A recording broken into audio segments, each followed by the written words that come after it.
Welcome to the Community and Infrastructure Service Committee meeting, take two. So we already passed our consent items, so we're going to go on to our discussion items with item number 5, dealing with Kennedy Palmer Street reconstruction.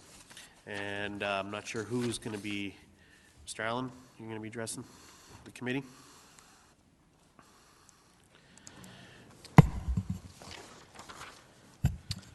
Thank you, Mr. Chair and members of the committee. Staff are presenting the information report for the Kennedy Palmer sidewalk installation. Just as way as background, Kennedy and Palmer Avenue are slated for reconstruction this spring. As part of the reconstruction, staff are proposing installation of sidewalk on Palmer and Kennedy in locations where none currently exist. There is currently sidewalk on only one side of both of these streets. The submitted report outlines the rationale for the installation, which in short is consistent with past policies and guidelines approved by Council. In addition, this neighborhood is within 800 meters of 2 proposed ION rapid transit stops, as well as a public school. Thank you for your consideration, and staff are available to answer questions. Okay, we have Councillor Singh. Thank you, Mr. Chair. And some information I wanted you confirmed through your quick summary. So both streets do have sidewalks on one side of the street then. So that's confirmed. And that was this case for Glasgow Street too, or there was sidewalk on one side, whereas where the road reconstruction was going to happen, we were going to install sidewalks where they didn't exist. So that's through you, Mr. Chair. Yes, Glasgow had sidewalk on one side as well. And for the funding of it, if this council were to or committee were to say, no to the sidewalk, would it be an impact to the tax base, or the funding is through the utilities? The funding for this project is through the utilities. There would not be any impact to the tax base. Okay. Do we generally conduct a survey whenever for reconstruct like this happening is on a roadway?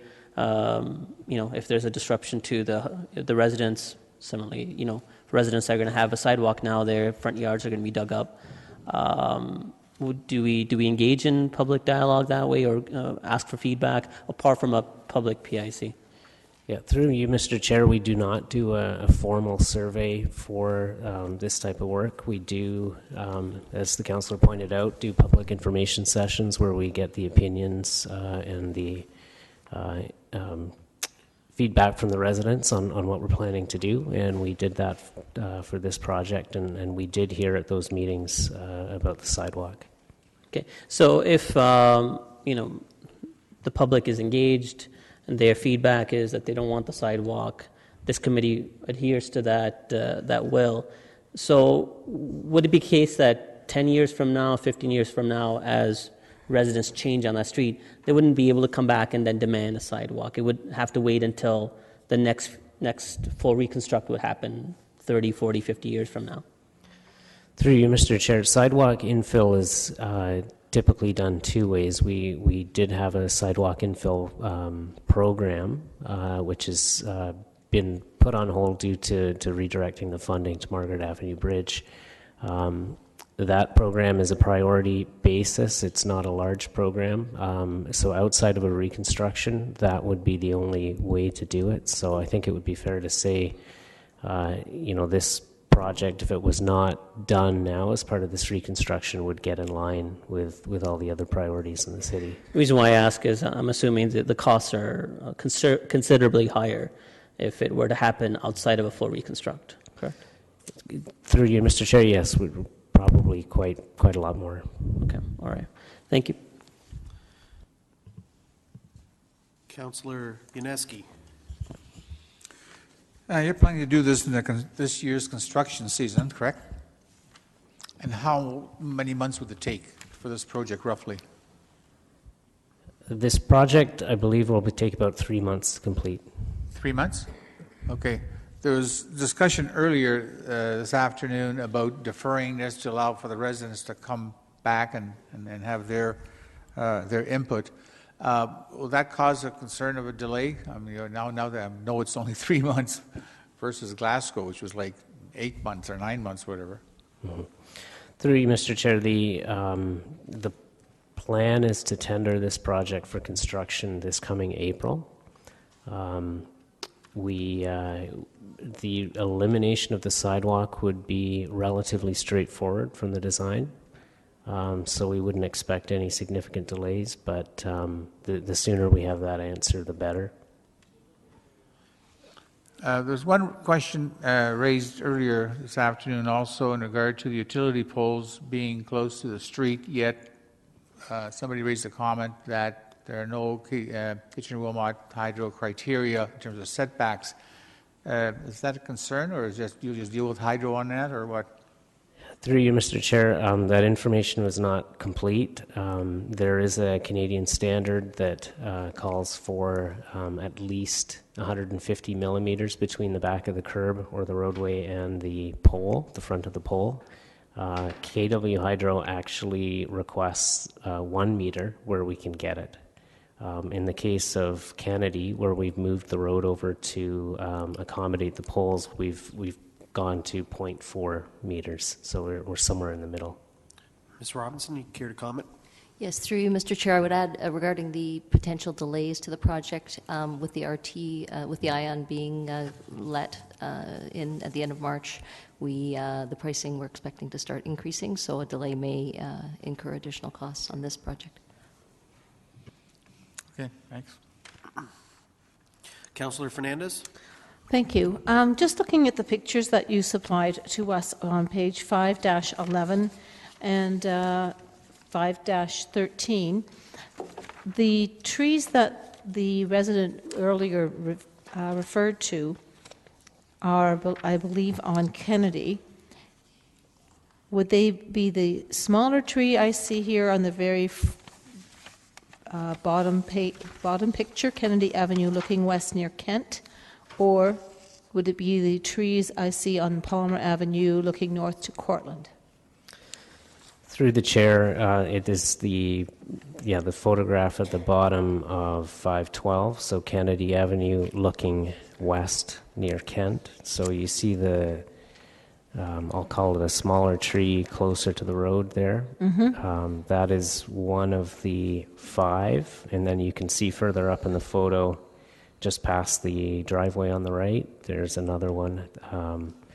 And that is the one further up is probably about as large as they get, about 6 inches in diameter.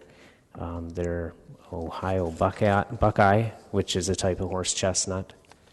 And they're not, according to our forestry staff, they're not extremely healthy in that environment. They will not reach a mature size in that location. Now, what about the trees on page 5-13 on the right-hand side there? Would they be impacted by a sidewalk? Through you, Mr. Chair, I assume you're referring to the ones on the right-hand side? That's right, sorry. Yeah. No, those will be fine. The sidewalk will just trim the edge of that hedge on the right, but the trees in the background, those larger ones, they're not impacted. Okay, but those tree limbs will likely have to be trimmed up because you'd have pedestrians walking underneath them now, or pretty close. There may be a little bit of pruning, but those trees are the photograph's a little bit misleading. Those trees are well back from the road. Okay. In reviewing the number of people that were attending the public information, only 10 residents were there. Did you receive any comments outside of that public meeting from residents living on the affected streets? Through you, Mr. Chair, I don't have all the correspondence at my fingertips that came after the meeting. We can check, but I think most of the comments that came in were from the public meeting. So we have residents fill out comment sheets, and that gets amalgamated into the database of all comments. I think most of them came from the public meeting. Okay, so as far as you know, you haven't received any other outstanding concerns from anybody else. The only other question I have was just, I guess, in viewing the pictures, I see that all 3 of these streets already have sidewalks down one side. But the streets itself, from, an expert eye, look to be in fairly bad condition. If you were not to put, if you're going to be replacing, doing a complete reconstruction of the road, so you're going to be digging and doing underground work. If there was no sidewalk to go in, would you be doing curb and gutter instead? Or as well? Or is that planned? Yeah, through you, Mr. Chair, the project will include curb and gutter, whether we're putting sidewalk in or not. Okay, right, thank you. Councillor Gazzola. Did I hear you say that it's pretty hard to defer this for a period of time because, was that right? Through you, Mr. Chair, from a technical perspective, we have to tender this in April to meet our schedule. But To meet what schedule? I'm sorry? To meet what schedule? The construction schedule to get this completed prior to the end of the season. Okay, well, when would the work be done on here?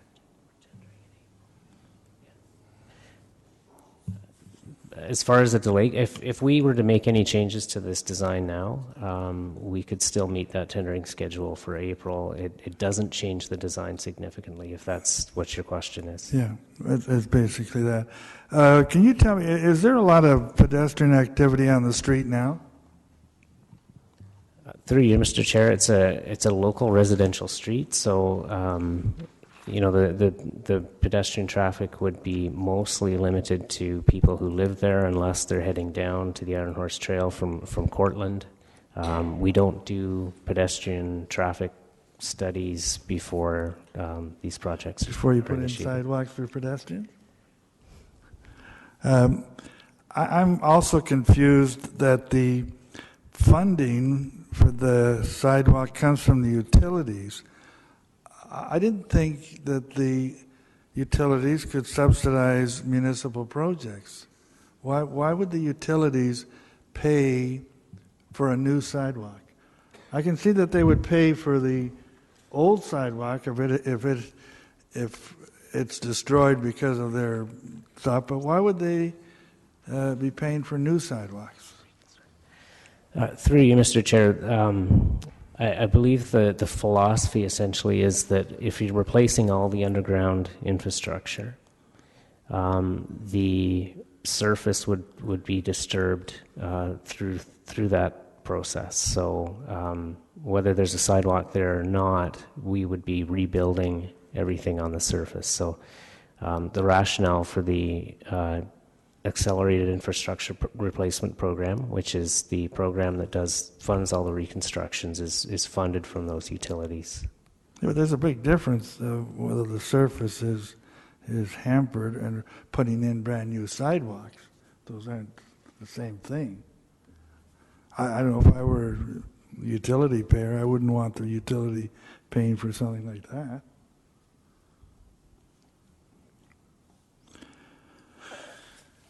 Okay, thank you. Turn it on. Councillor Etherington. Yeah, through you, Mr. Chair, some questions for Steve. Steve, when were the residents told about today's meeting? There seems some confusion between the 13th and the 18th. Through you, Mr. Chair, the report that's before you now was I guess, a reaction to us being informed that there was a delegation to speak to the sidewalk. So staff did not notify the residents about this report directly. Okay. And do you know how many, there was mention of 39 residents, do you know how many are in support or opposed to the sidewalk? Of the 39 homes in the neighborhood, no, we don't have a good feel, but we know that of the people who came to the open house, which is in the report, the majority were had negative comments toward the sidewalk. And that's my next question on page 5-9. I guess that's what the phrase consistently negative means? When you say the residents were consistently negative, is that what you're getting at? Through you, Mr. Chair, yes, the consistently negative, the comments were that they did not want the sidewalk, or they were, had questioned the rationale for it. Right. Steve, every time we do a traffic calming survey, we seem to come up with, we contact all the residents and we come up with percentages, and we don't do that with an issue like this? Through you, Mr. Chair, we don't typically do this for a sidewalk infill.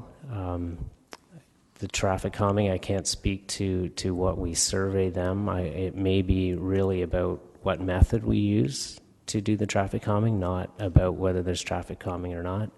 Yeah. In the case of the sidewalk infill, we are, in our opinion, implementing previously approved council policy. Right. Okay. And through you, Mr. Chair, as with Glasgow, I certainly want some more time to consider this. So I was prepared to defer this, keeping in mind that timeline, but to defer it to give residents a chance to come to council. The date I have in mind is March 3rd, and that's pretty selfish because I'm going to be away on the 17th. But I can come back to that after your discussion. We can come back to the date. Councillor Verbanovich. Thanks. I guess this is more a comment than a question.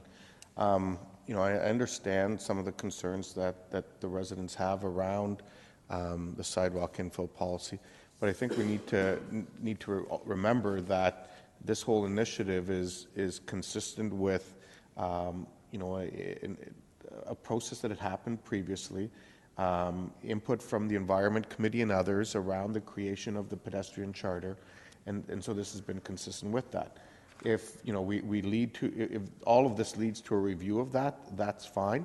But I think it's also important that we ensure that GRAC and other you know, groups that rightly have a say in an issue like this, as it impacts people all across the city, are part of any discussions that may happen in the future. Councillor Davey. Thank you, Chair Anitis. The delegation mentioned that there would need to be some retaining walls potentially. Was that taken into account for the financial estimate of $36,500? Through you, Mr. Chair, yes, I believe it was. Just another comment to that. Some of the retaining wall is not because of the sidewalk. It's just other grading issues on the site. I see. And in comparison to Glasgow Street, this has the same funding sources?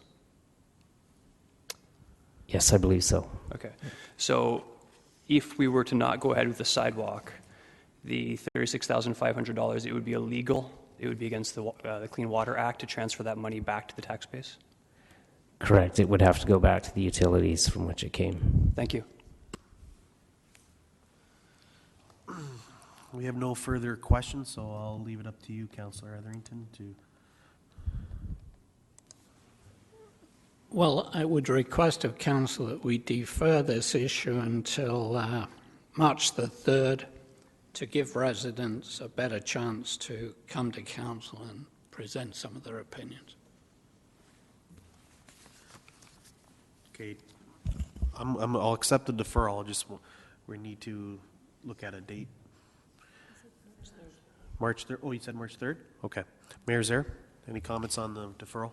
I have no problem with that. Whoever is speaking with the residents, whether it's Councillor Etherington or staff, perhaps just they could bundle up their comments so that there are 39 properties. I think it was said it would be difficult to handle 39 delegations in a council meeting. So perhaps it could limit the number to represent the areas. Well noted. Councillor Verbanovich. Well, as I said earlier, I think we need to make sure we're hearing from the residents. We're also hearing from other groups, so I would ask staff to ensure that GRAC has this added onto their agenda for later this week, because the meeting's on Thursday, I believe.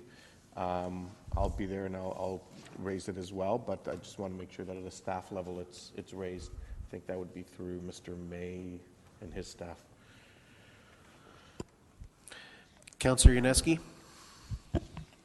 Well, I'm prepared to support a deferral. I guess maybe to some degree surprised we're going to go next Monday, because the delegation that was here said they wanted more time and didn't think that Monday was sufficient. So I thought there'd be more extension. That's why I asked the question of staff, how long of a project is it to handle?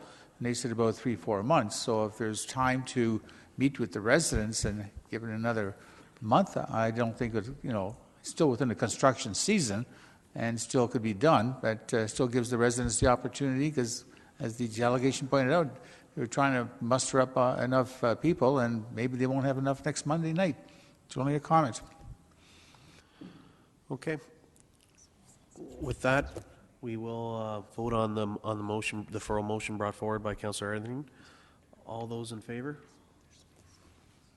Opposed? Carried. Next item up is item number 6, Blair Creek Bridge consultant selection. And I'm not sure who's going to be addressing that.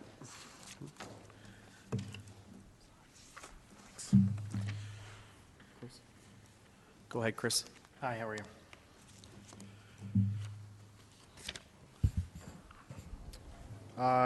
I'm here tonight to bring forth a recommendation to Sole Source MTE Consultants Incorporated for the design and construction services for a new bridge on Blair Creek Drive. Okay. Councillor Singh. Yeah, hi Chris. Just typically whenever we're going out to take on a consultant, it goes through a tender process. Why would this be kind of coming around this way? In this instance, MTE Consultants is the engineer for the subdivision that this bridge is part of. Typically, when a subdivision is done, we have no involvement with the design of the roads or the sewers. It's a typical process that's followed. It follows specific standards. The bridge is slightly different because it's a bridge. It's a more involved engineering process. We want to have some more say in that. With this, then, MTE has all of the background information for the subdivision. They've done all the geotech, all the hydro-G, and they have done the extensive M&R consultation that's going to be required for this bridge.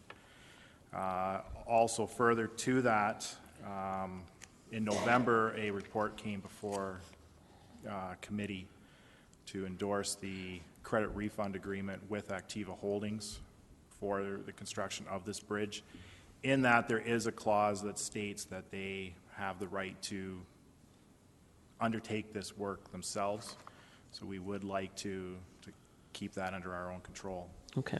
So MTE has key expertise that's necessary for this versus anyone else. So for the price that's being quoted, that's fairly, I guess, appropriate pricing, or is there certain premiums added because they know themselves that they're the only ones that could be used for this? We're seeing cost savings from this, from what we would expect. The most recent project that we've put out for consultant selection is the Margaret Avenue Bridge. This is in line with the hours allocations for that. They're different animals. One's over a railway, one's through an ecologically sensitive area, but we're seeing a lot of similarities here with the pricing. Good, perfect, thank you. Councillor Gazzola. Yeah, I just wondered why we wouldn't still call for a tender and they could make their bid very quickly and at a very sharp price.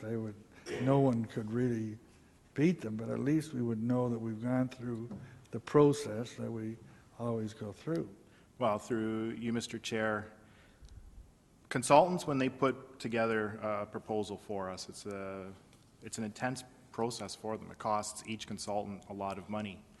If we were to go out for a public call on this, we would, based on what we're seeing recently with consultant submissions, we're getting about 10 to 12 per project. Costs each consultant about $5,000 or $6,000 to put forth that initial proposal, and then we would go through our normal purchasing and shortlist, which costs them another several $1,000s to put forth a presentation and come up with a price. So in this case, we believe that MTE has put forth a very fair price based on their extensive background on this project. We have another project that we can compare this to.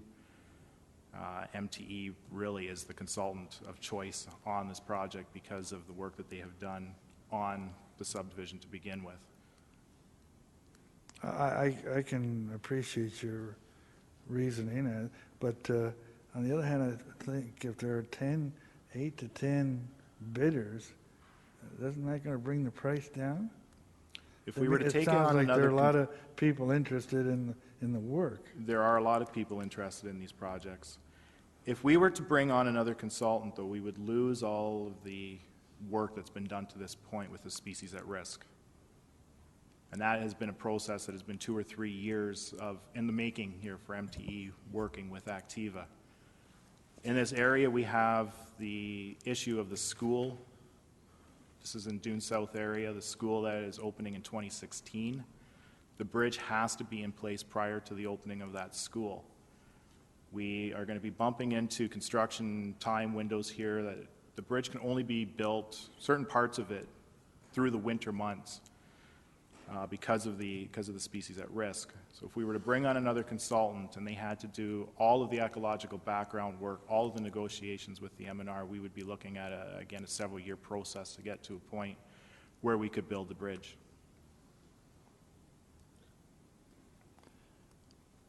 They have to do that, though, right? They have to get the approval of MNR. Most of the background work is done, and preliminary negotiations with MNR are underway. Has MTE already received those approvals? The approvals haven't been received yet, but the bridge would go in with the same application as the subdivision.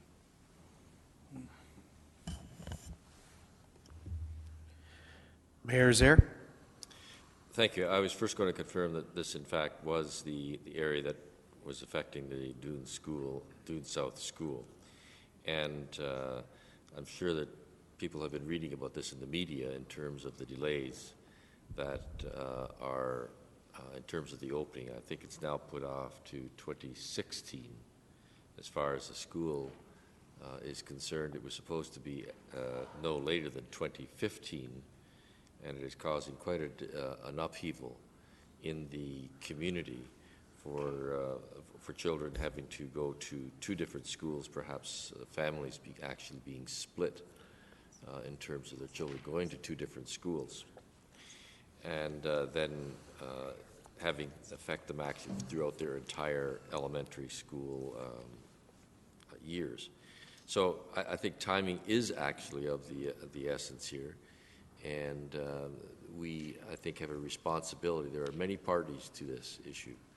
It's Activa, it's the school board, it's the city, and all of the approval agencies that have already been talked about. And I think it's incumbent on us to do whatever we can to make sure it is expedited. And as long as we can be satisfied that it is a reasonable price and the information is already there in terms of the species at risk for MNR, I think that we should be approving this.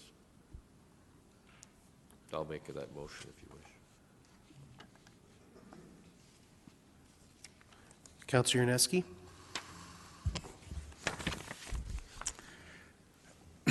I can certainly appreciate the concern of urgency of getting this through, knowing the consultant MTE has been working on this whole project. And I can clearly appreciate also the implication if we go and redo it, look for a new consultant, and he's got to go and redo all the studies. I'm totally aware that it's going to take months. However, I can also understand that the conclusion of that will still probably be the same and still have to go through the same process with M&R and GRCA, and the same approvals will have to come through. And all we've done is wasted 4, 5, 6, 7 months, whatever that time process takes for a new consultant to redo all those studies and get all the approvals again. So I'm not concerned about using MTE on this process.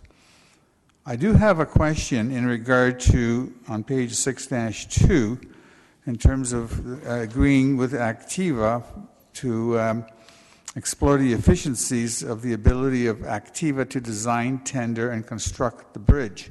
My question pertains to the tender. Now, are they going to, okay, so they'll design the bridge, I'm assuming, and they will eventually build it and tender it. MTE will do the work, except for the bridge, who will be done by this consultant. Is that correct? Do I understand it? It would be MTE through Activa. So Activa is the developer. Okay, they pay the bills. Yeah, they pay the bills. MTE, what we'll be retaining MTE for is to design, issue the tender, and provide construction services. Okay.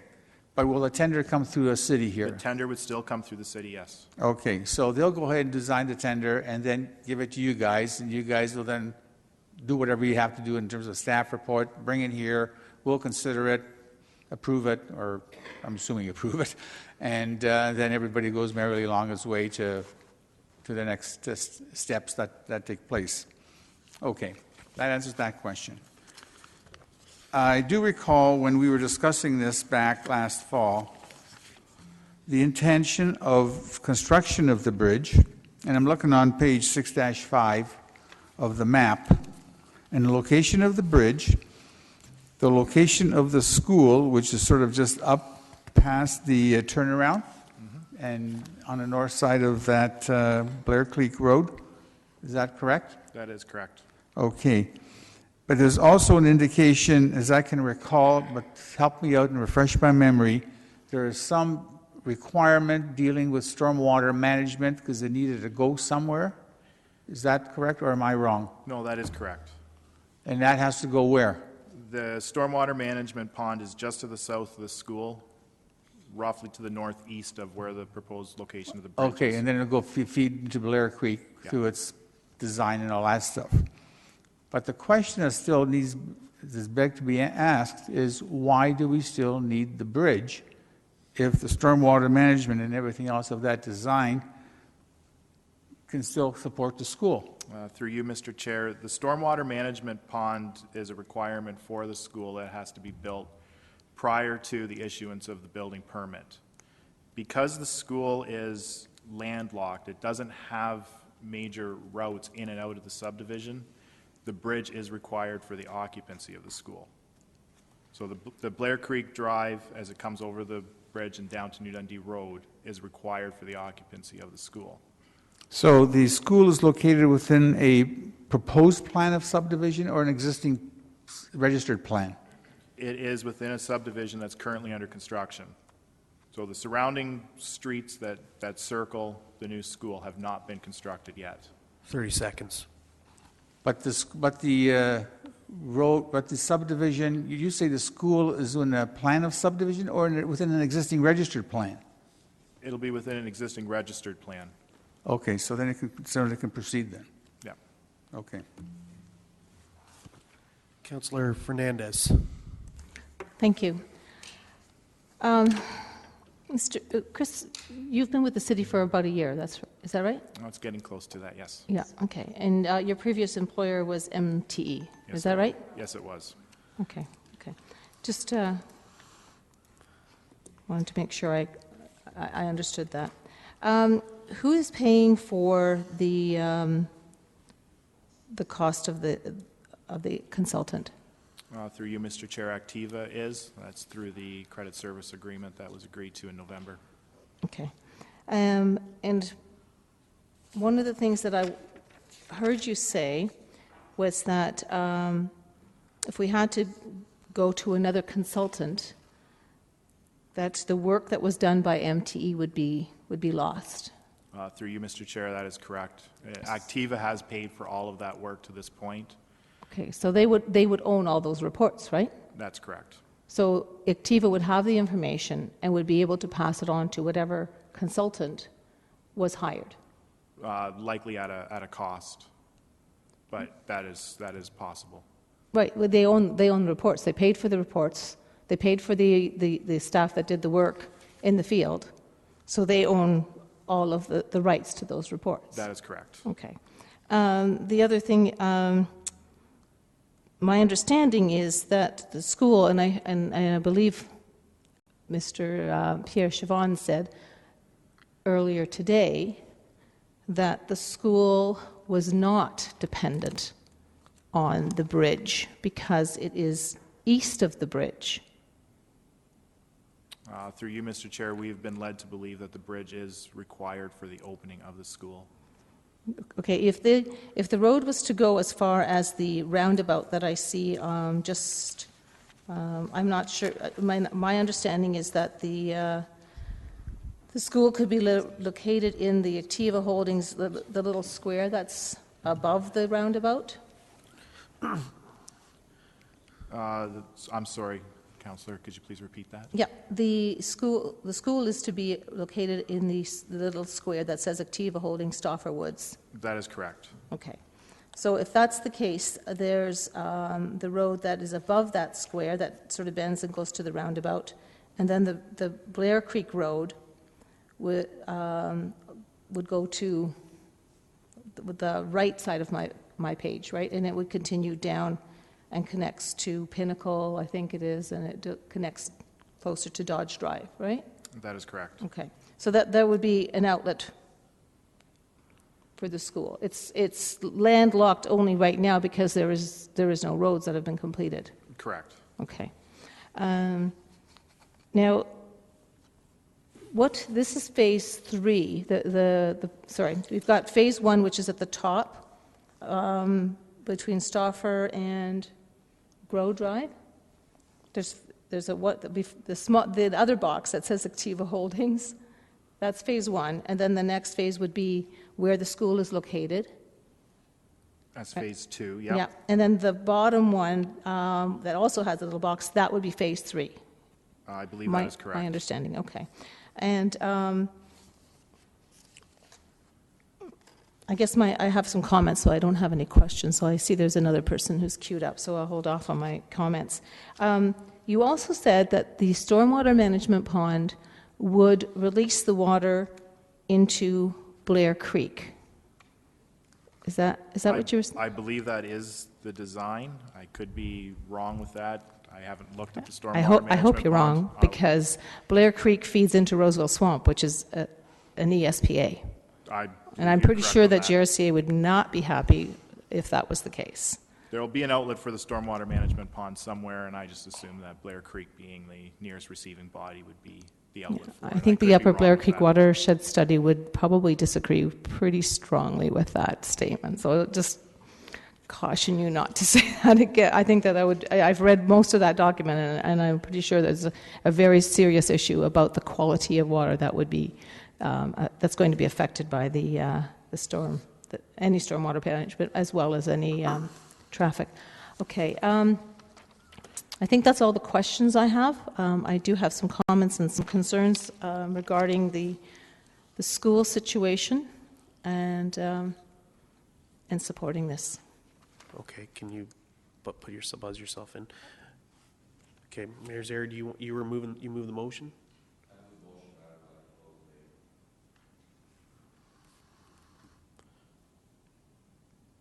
Where are you? There. You have a comment to make? Oh, you want to go last? Sorry. Okay. Councillor Inesky for comment. No, actually, it was another question as a result of what Councillor Fernandez had asked that caused me a concern. And that is a comment by Mr. Spears saying that we definitely do need the bridge to proceed further forward on this. Yet Councillor Fernandez said that the delegation that was here said that we don't need the bridge. And you answered saying, well, we're not 100% sure. Well, what is the correct answer? I'm here before you because I was told that the bridge, or we were told that the bridge is needed for the school to open.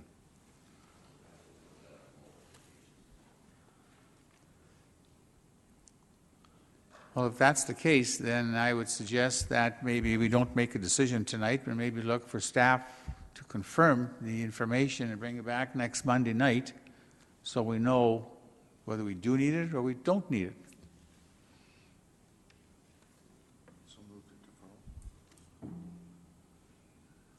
I'm just waiting for maybe staff to maybe have a last second comment on this or opinion.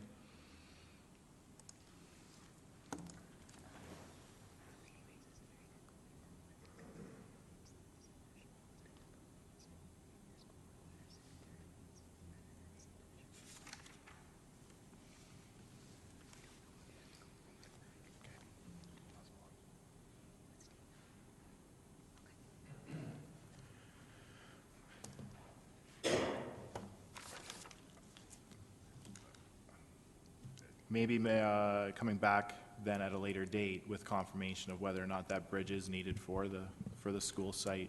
would be I prudent. can't hear you, sorry. Perhaps coming back at a later date then to confirm whether that bridge is indeed needed for that school site would be prudent. Now, what date would you suggest? I recommend next Monday, if we can come to council. This Monday? Yeah. Okay, so I recommend that we defer this until Monday until staff gets confirmation on necessity of this bridge or not. Okay, we'll accept the deferral. Yeah, we can comment on the deferral. You want to comment on the deferral? Okay. You want to comment as well? On the deferral? Okay. Well, we're only allowed to comment on the deferral now at this Correct. point, not on anything else. No, that's fine. I'll comment on the deferral when it's my turn. Okay. Councillor Galloway-Seelock? Yeah, I just purely want to, from a timing perspective, talk about what we have deferred until Monday. We have new regulations in place, and we're going to have all this done by 11 o'clock. And with the rate we're going, with everything that we deferred until next Monday, I see some concern with that. So I may suggest that if we're deferring this, maybe having a special committee meeting or some sort of other meeting to deal with this matter at that time versus just straight to council, just because purely the volume of what we're going to try and deal with next Monday is enormous. So I put that out as a caution. Regardless, we have to make this decision next Monday at council, so I'm fine with supporting the deferral at this time. But just in the manner of which we're going to do it, I think is important to look at. Go ahead, Mayor Zaire. Sorry, I'm going to hold off my other comments, but I think I can give you a solution on this. I think we should hammer it out tonight, not defer it, and if you wish to put into the resolution, subject to confirmation of the need for the bridge for the school opening, that's okay. But I think we need to hammer it out tonight so we're not dealing with the whole process. I think we have to understand where everybody is standing on this thing tonight so we don't run into the problem that Councillor Galloway-Seelock is talking about. And I think we can do that. We need to do that. Yeah. Ms. Robinson? Through you, Mr. Chair, I apologize on behalf of engineering because of the staffing change. We're just not 100% certain. We're nearly certain, but we just wanted to make sure. So I think Mayor Zaire's suggestion would work very well for us. Okay. Okay, so we will vote.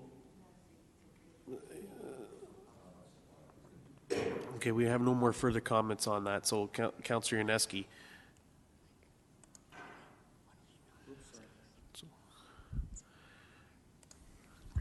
I can understand where the mayor is coming from, but on the other hand, I still feel that we should defer this and let staff come without a recommendation coming from this committee tonight. That's my position. So I still want the deferral to be that if it's defeated, then we can proceed forward in a different direction. All right, then with that, we'll vote on the deferral. Okay, oh, sorry, go ahead. Sorry, Councillor Fernandez. I mean, being the ward councillor, I think that I should be having the last word and closing the loop on the discussion. I'm concerned that in 1 week's time, it will not be enough time for the parties to, I understand that staff may be able to get some of that information, but, and my understanding is the pumping station was the issue more than the bridge when the planner from the school board made the presentation to us back in the fall. So next Monday may not be, he may not be available at that time. I want to be able to give the appropriate stakeholders the opportunity to come and speak to this if that's the case. So I'm just wondering if a deferral to next week is actually too tight of a time frame. Should we move it to the March 17th meeting? I just think that it's a bit too, I mean, this is a big project. It's not going to happen tomorrow. All that's happening at this point in time is that we're deciding on whether the consultant, whether we should not have a tender process. So I think a couple of weeks is not going to make a difference on the entire project. It's the only difference is that MTE won't get their professional services agreed upon at this point. Mr. Wilmer, care to add a comment? I just wanted to point out to council that the relationship between the timing of the school and the timing of the road is a matter of fact, not a matter of opinion. It will be set out in the conditions of the subdivision approval as approved by the OMB. So nobody would need to attend council. It's simply a matter of getting that confirmation by email from transportation planning or from the school board. But those are matters that are set out in an agreement now.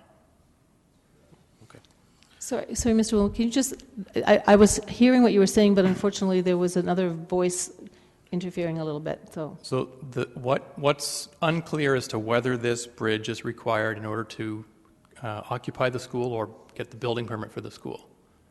So that would be a matter of fact that's set out in the subdivision agreement conditions. So it doesn't require anybody to attend and explain it or take questions on it. We can confirm that within, I would expect, a day or two and inform council. The agreement says this. Okay, thank you for that clarification. And then I'll accept the deferral as the date suggested. Okay, and with that, we'll take Councillor Yaneski's motion for a deferral. All those in favor? Recorded vote has been called for.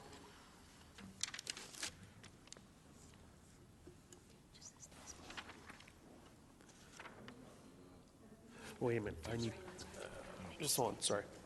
Yeah, you go.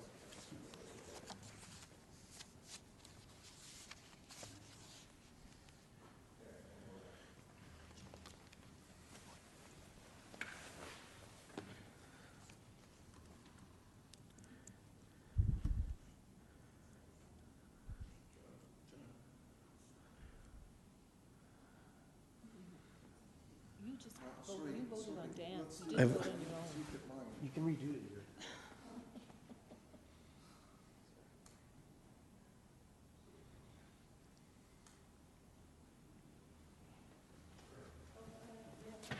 Yeah, same as what I had. No, yeah.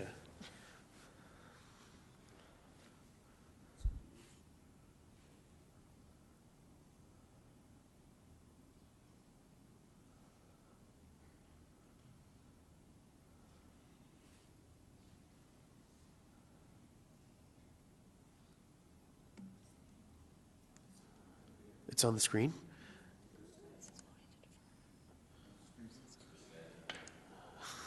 Okay, those in favor? Those opposed? Okay. Councillor Davey. Thank you, and I think possibly to fix this solution too, just in the recommendation, can we just, and Mayor Zaire's moved the original recommendation, can we just add at the end, pending confirmation of the requirement by the school? I think that then we wouldn't have to discuss it again on Council Day. Pending confirmation of the report. Right, yeah, exactly, pending confirmation as outlined by Mr. Wilmer. Okay. And we'll take that. And with that, we have comments on that. Councillor Fernandez. Well, I want to go last if there's other comments. Okay.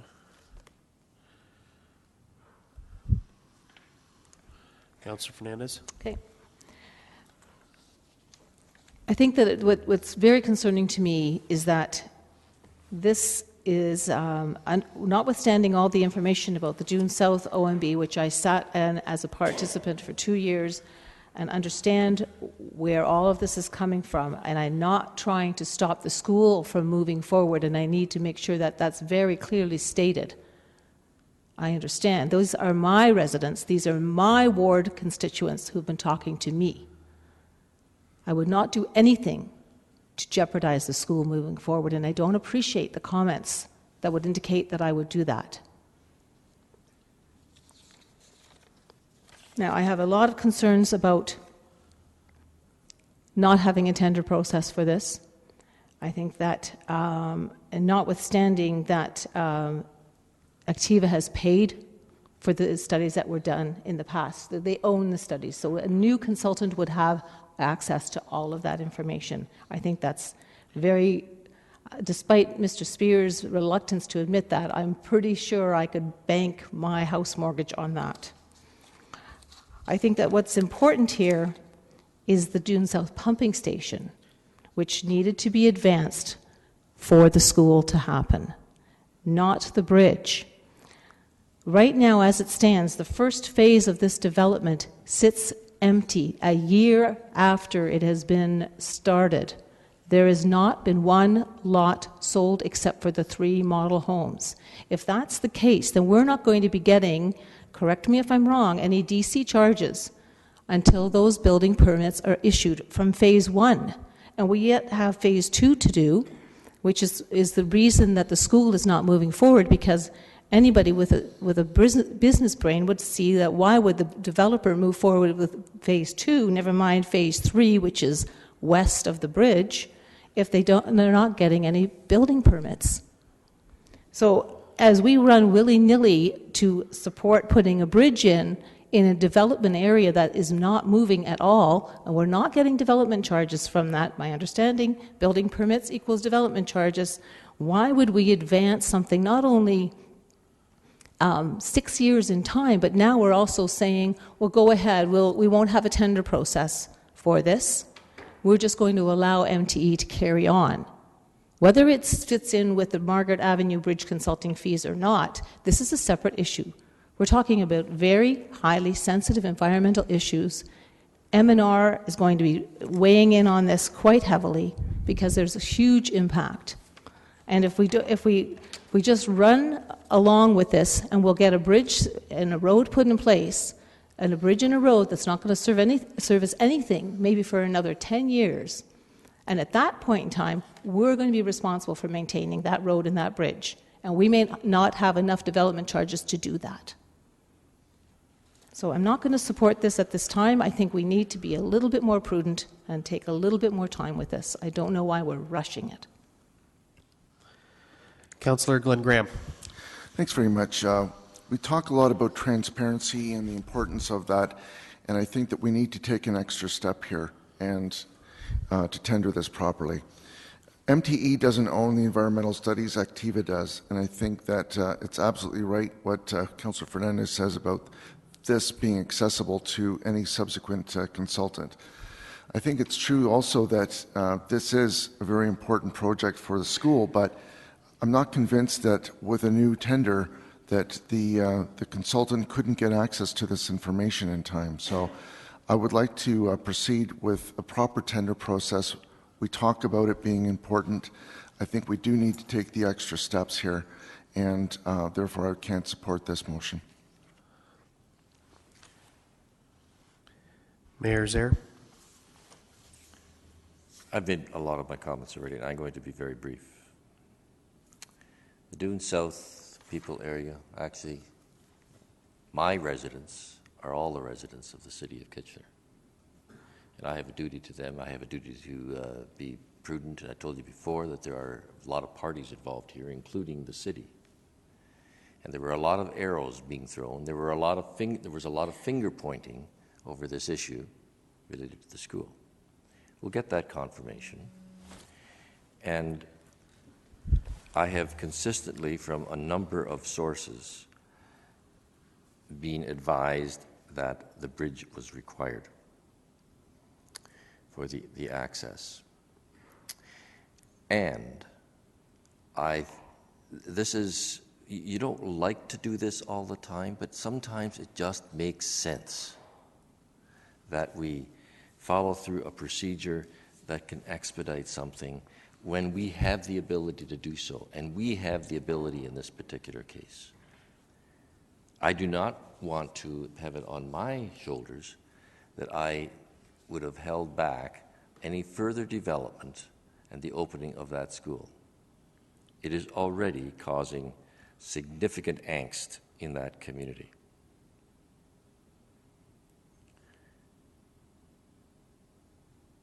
My next comments I hate to say. Councillor Fernandez, you questioned by inference, the former employment of an employee. Our council code of conduct speaks to that issue, and the inferences that were being made are bordering on breaking that code of conduct. Questioning the professional integrity of any of our staff in public. I would encourage people to vote for the resolution as it currently is. We have no further comment, so we will go ahead and move motion recommended by, moved by Mayor Zare. All those in favor, recorded vote.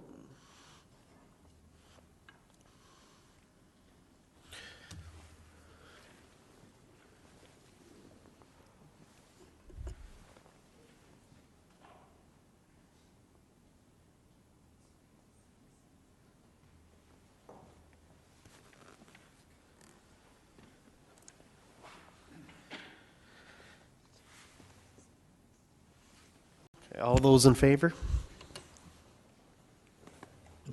Opposed? Motion carried. And with that, that concludes all of the items on our Community Infrastructure Service Committee. Have a good evening.